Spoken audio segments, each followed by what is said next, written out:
support, or is it because those who might support him are afraid of backlash? I think that the system is rigged, and I think that a lot of people feel like it's rigged. I could hear that in her voice.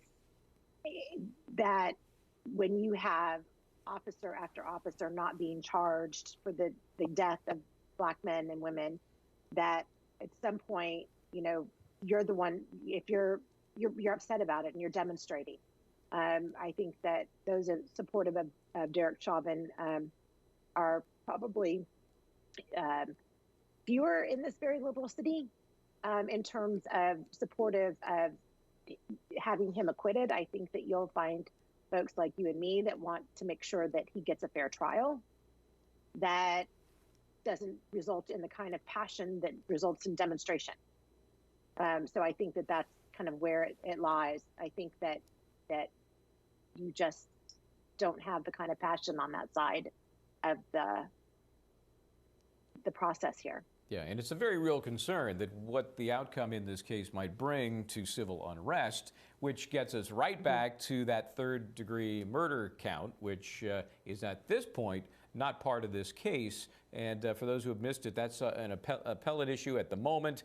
The trial court may get instruction on how to work that into the mix, if at all. But it's a case in which it's a 25-year max term. It's 40 years max for the second-degree murder, and it's 10 years max for second-degree manslaughter. So it gives the jury sort of, you know, well, we couldn't go here. We don't want to be down there. We're right in the middle. We feel good about that. The problem with that, in my opinion, is it's not appropriate in this case. It's a charge designed for an act against a group in which one person is murdered. So how do we balance these things, Christa? How do we balance, you know, what the society in the form of the jury members might want versus what they're legally allowed to do?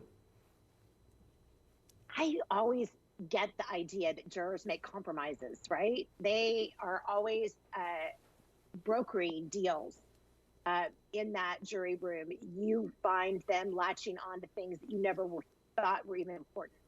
But as a prosecutor, I think it's your job to bring cases that you believe have a probability of success on the merits. And the second-degree murder charge, I get, and I think that we could talk about the elements of that and flush that out. I think that the facts are supportive of it. Whether or not a jury convicts is, you know, who knows. And they are but for the third degree, I don't know how a prosecutor can say that they reasonably believe that the facts of the case are supportive of it, given the uncertainty of the verdict in the Knorr case, and knowing that jurors make these compromises.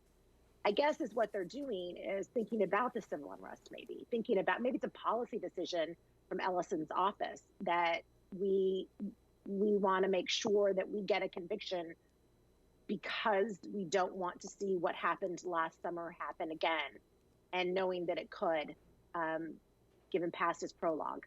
Yeah, and bottom line is that's wrong. I mean, that's just not the way the system should play out, but it's impossible and naive not to understand that it is part of the process, and it is likely going to be something this jury wrestles with. If you're in that room with those other 11 people, you're going to wonder what's going to happen if we rule this way. What's going to happen if we rule that way? There's a personal responsibility that goes beyond the defendant in the case. Absolutely.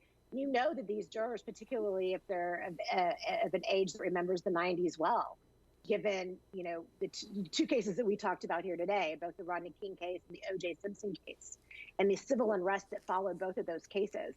And know that this could become problematic. There's no doubt, doubt about it, Christa. It is, I mean, it's